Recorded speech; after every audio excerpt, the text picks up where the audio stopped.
What it do, YouTube? It's your boy Namari here, back at it with another video here to bring y'all. What if about Naruto hid her identity and who she really and how strong she was? So so yeah, to start this I'm gonna say it's gonna be at the Kenning exams because and right now I'm just trying to give y'all a little background of like what basically happened.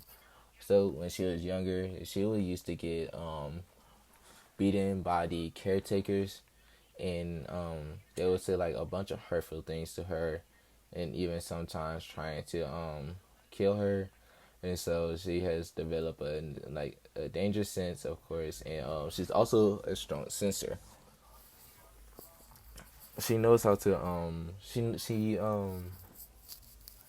she'll eventually leave the orphanage around the age of 4. Like she'll leave out by herself, and she would go around the village, and she'll go into this alley and run away from the villagers, and she'll by chance stumble upon one of Orochimaru's old bases. Now, even though she had to deal with the smell and the stench of the dead bodies and everything, and she did pick up her stomach, she did eventually throw away all the things. I mean, that base basically like where she's been.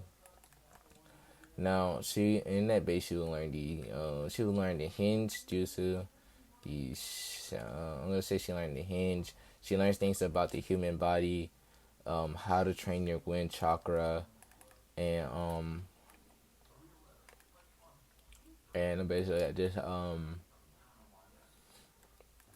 just basically like a whole bunch of stuff that she needs to learn. Now she's gonna be she'll also sneak into the library. Is she will hinge into a boy with blonde hair, no whiskers, of course, but with black eyes. So yeah, the Hokage noticed that Naruto is not in the orphanage, and so basically he has Inu or dog or Kakashi. I'm gonna just say dog. I'm not gonna say in the Japanese ways, but he's gonna say dog. Go find Naruto. And so basically, he will go around. He has Pakun. Pakun will be looking for her, which is where he will find her in the library under a hinge. This is when Dog basically goes into a bathroom like area, changes into like a random Johnny. He like his Johnny. I'm gonna say like he has a scroll with like a Johnny attire. He'll change to that. He'll walk up to Naruto and he'll put his and he'll stand behind her, and basically he will get close to her, and she doesn't sense like any negative, but mostly just sadness. And this is where Kakashi will go, "Hello, Naruto-chan. It's Hokage-sama wanted me to come bring you to him real quick." And Naruto, after hearing this, she kind of jumps because he wasn't expecting her to know her name, and that it was actually Naruto instead of the name she was going by, Naruto. So she'll look at Kakashi and she'll be kind of scared. This is where he puts up his hand in like a surrender motion. He goes, "I'm not here to hurt you, but I am here to escort you. We were just wondering why you weren't in the orphanage, and since also the Hokage been sending money to the orphanage for you, so you can get supplies and the healthy things that you need. We were just trying to figure out what happened." This is where she'll nod, basically she'll nod her head and says, "Okay, bring me to the Hokage office." And so her and her will talk. She'll talk about how she was abused in the orphanage and how they were trying, like on numerous attempts, they thought that she would die, but she didn't due to some healing factor she has. His one here's gonna nod, and he goes, "So how long have you been out of the orphanage?" She goes, "A year and a half." And by the way, she's taught herself how to read, write, speak, yeah, because the orphanage didn't teach her.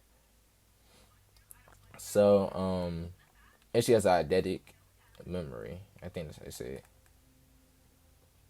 So whenever the Hokage will be, he would basically be very pissed off. And he goes, "Look, Marco, do you want me to get you a place to live?"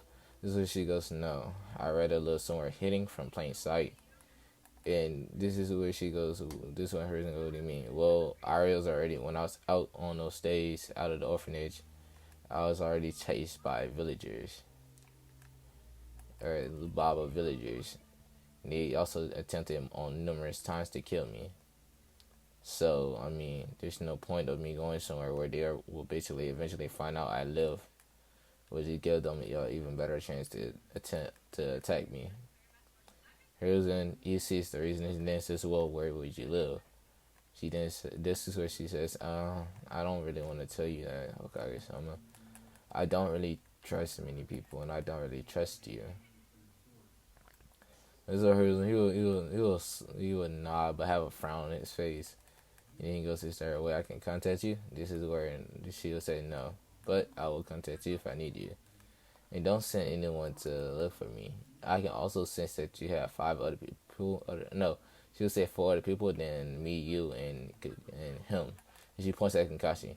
This is where hers and then says 4 other people. I normally only have 3. Well, whatever Kakashi in his Umbu gear. I normally only have 4 Umbu. Wait a minute. Then she'll say, then hers and go, can you point to me where this other person is? She'll then point to the bookshelf. This is when the root Umbu member tried to escape, but Kakashi would have already grabbed him and basically put him with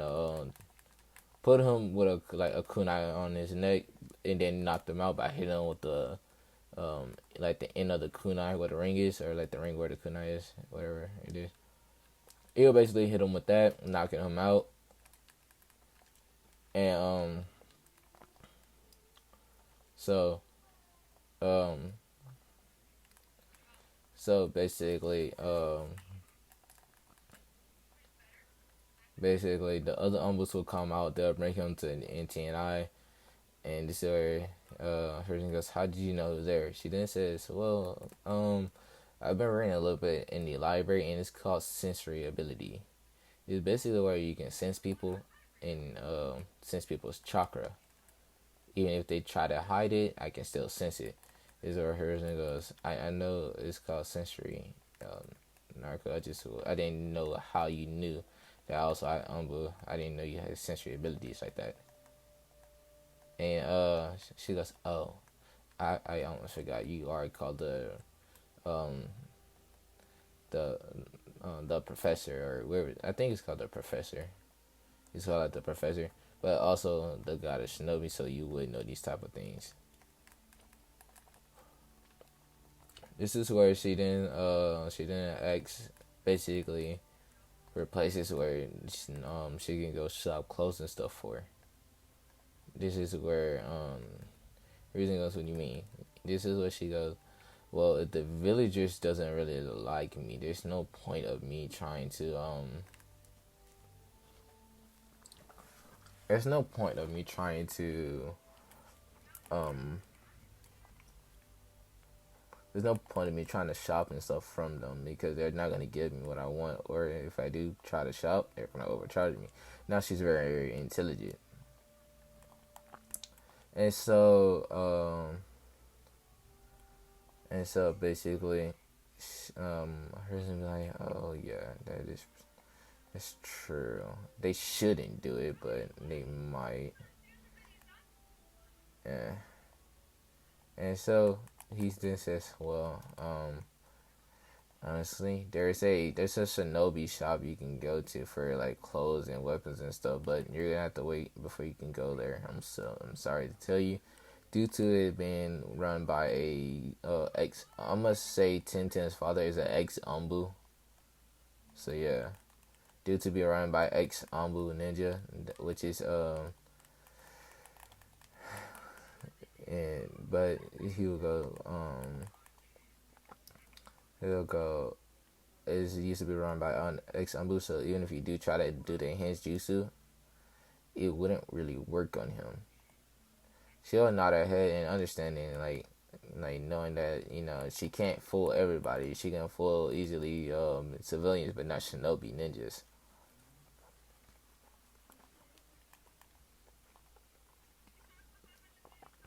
So she would basically she would say, okay, But she already knows that Orochimaru has a lot of weapons and stuff. She just doesn't feel like talking about it. Now we're gonna skip another year, and I'm gonna say she snuck into the Force of Death after the second round of Chinazam, like while they're doing the plenaries. And she'll go through the bodies for anything she can use, get that's useful, like loot, like as in money, ninjados, like anything she can get without having to pay. Because she also does this to training grounds as well. And also inside the Forest of Dust, she finds another base of Orochimaru's. Now in this base, she basically finds a bunch of stuff about flame jutsu and and a whole bunch of wind jutsus and fire jutsus. And also a chocolate paper. Now when she used her chocolate paper, it splits in four pieces. One of it soaks, the other one crumbles, the other one burns to ash, and the last one crumbles to dust. The other one wrinkles. I forgot. It doesn't crumble. It wrinkles. My fault. um. So yeah, that happens, and so basically, in Naruto, he basically or Naruto. Well, this time right now it's Naruto. But he's basically just like in the base. He sees a bit scroll, and also next to the scroll is a whole bunch of kunai, shurikens, cinnabones, poisons, um, and just like how to mix it. So yeah, she'll take all of that stuff with her and bring it to where she lives at. Now the cleanup crew will come. They'll see that most of the stuff that used to be in the bodies was already taken off them. So yeah.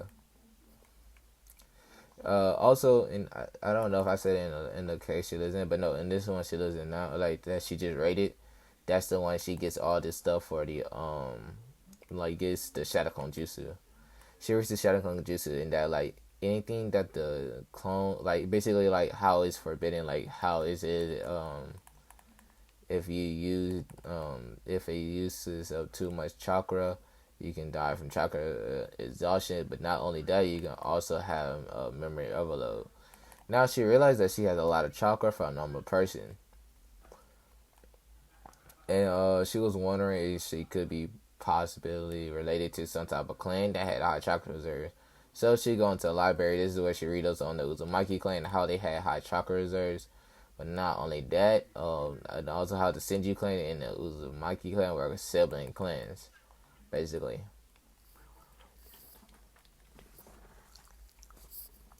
Now I'm gonna say this one. I'm gonna say this is like some other Senju followers had broken off of the Senju clan.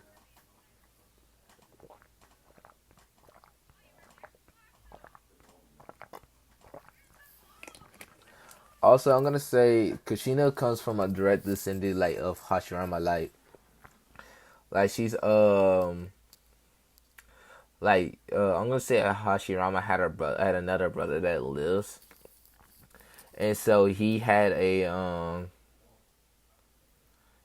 son. Yeah, Hashirama had another brother that lived, so he had a son, which then had a daughter, and then I'm gonna say Minato. I'm gonna say he's gonna be also from the Tobirama line. Like Tobirama was Minato's grandson. I mean, Minato was Tobirama grandson, and basically, so yeah, it's gonna be also like mainly Senju, and so basically, I'm gonna sign skip another year. Now, she has started doing pranks and stuff to work on her stuff, and she's able to run away from the Chunies and Jonies and hide from them as well. And so yeah, no, she's able to run away from Chunies. I'm gonna wait before I say Jonies. She also does a lot of physical workout, and she made these bracelets. Now these bracelets can track her health, how much improvement she has like in taijutsu and stuff. Due to also having a shock system, so if it didn't want like if she basically how this works is like it automatically integrates the whatever jutsu or foreign like whatever you're trying to learn into it, right, into the bracelet. Now she's I'm gonna say right now she's a master in influent jutsu, due to her shadow clones, and also I kind of want to go ahead and get that out the way. There's no point in me trying to hold it. So she makes these bracelets basically where like if there's any type of juices, you put the juices into the on the bracelet, all of its knowledge and stuff will transfer into the bracelet, including taijutsu styles. And so you will learn the jutsu, the taijutsu style. Sorry about that. Genjutsu. Basically, it will tell you what you're doing wrong, and if you're doing something wrong, it will shock you to get you to stop. Like if you're like channeling chakra wrong, it will shock you. Or if you're getting the hand signs wrong, it will also shock you. And so basically, she's just trying to do whatever she can to just to get stronger. Um,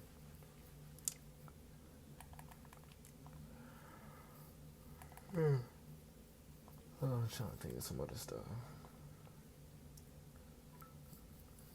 She also started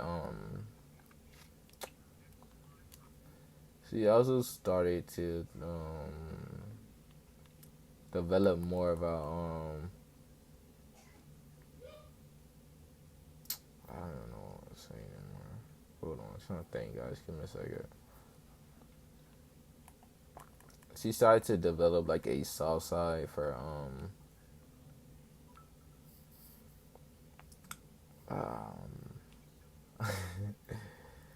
she also like develops a soft side for animals, specifically wolves and foxes. Those are her favorite. So yeah. In the academy, she already decided she's gonna hide herself because there's no point. But she'll still be doing pranks. And one of those pranks she kind of get in trouble because some umbus actually did like see her doing the prank, and they did have to report it to her reason. Sadly, reason they did the paperwork, but but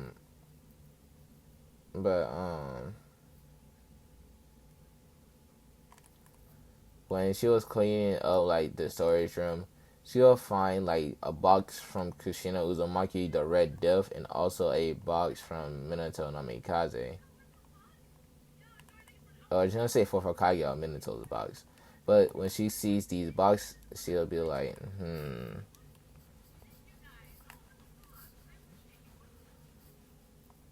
She'll be like, okay. And she'll be moving them both next to each other to stack them up.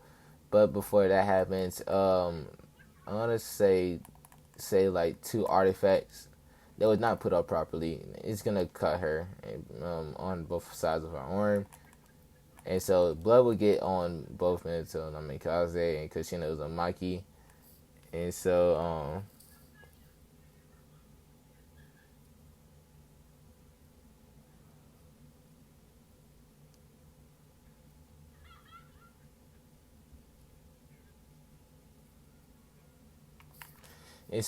basically, sorry about that. I got a little distracted by something. Um, and so basically, she would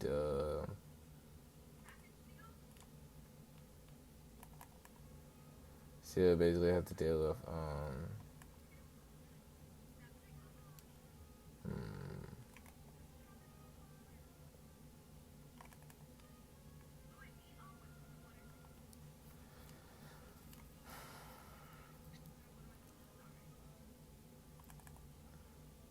all right. So she'll get cut. She'll see a whole bunch of notes and stuff like about like of her inheritance and stuff, and that also in Kushina diary tells about how her and Minato are actually close cousins. Well, not close cousin, but like fourth cousins, and and there also was the last two Senjus in the village. Even though they don't go by that name, so that way they're not forced to breed. Even though they already liked each other, they didn't want to be put in the CRA. And also Minato was also like his name was hidden as well. So yeah.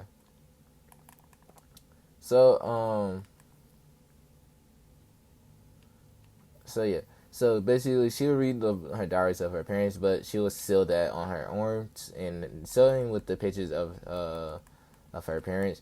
seal like all of her like all their stuff in her arm, but it would leave the box empty in front, like to basically make it look like she didn't take the box.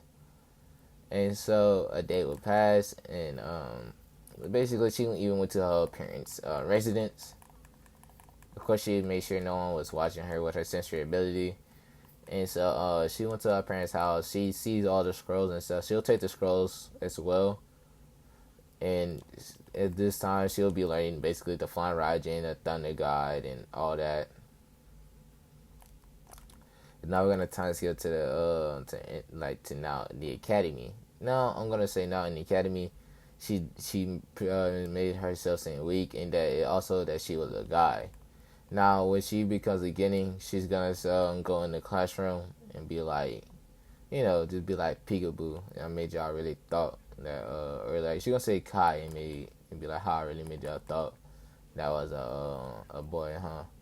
And she's gonna laugh at them. Well, not laugh, but just look at them with like a cold glare, basically, or like a cold look. And basically, a lot of boys are gonna lust at her. Like, you see how she dressed now. She's imagine her chest like a C cup, and she's a little bit slimmer with wider waist. So yeah, she's gonna be like her body's gonna grow like a lot more due to being the QB's Jinchuriki. So yeah. Um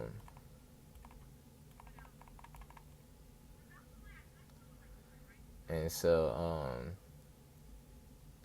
yeah.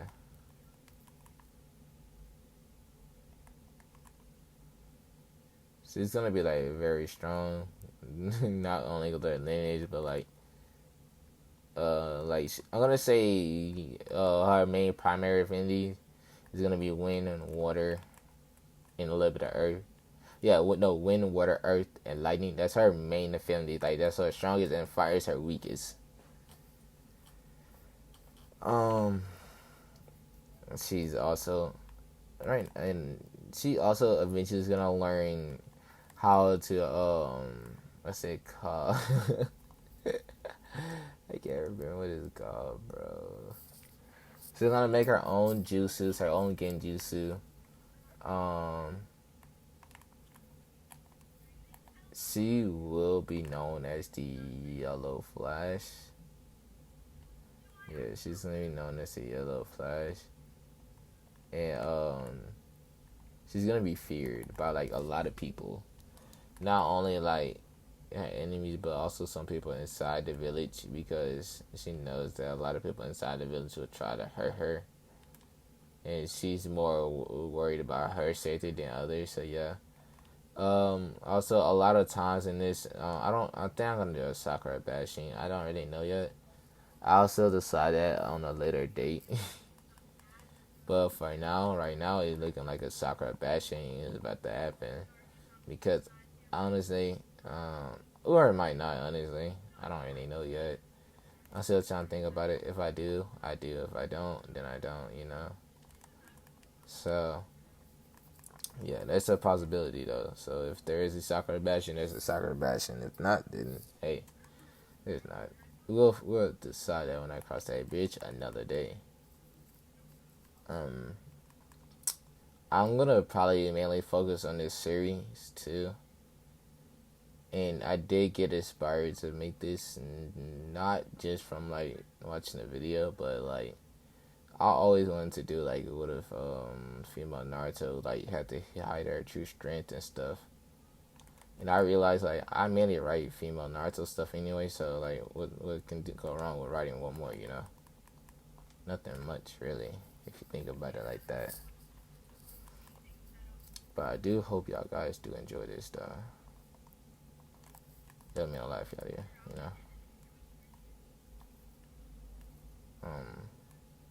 I'm probably gonna end this off here, so I can start it, like officially start the series on the next video. So I think I'm gonna call this part 0 as a introduction, basically.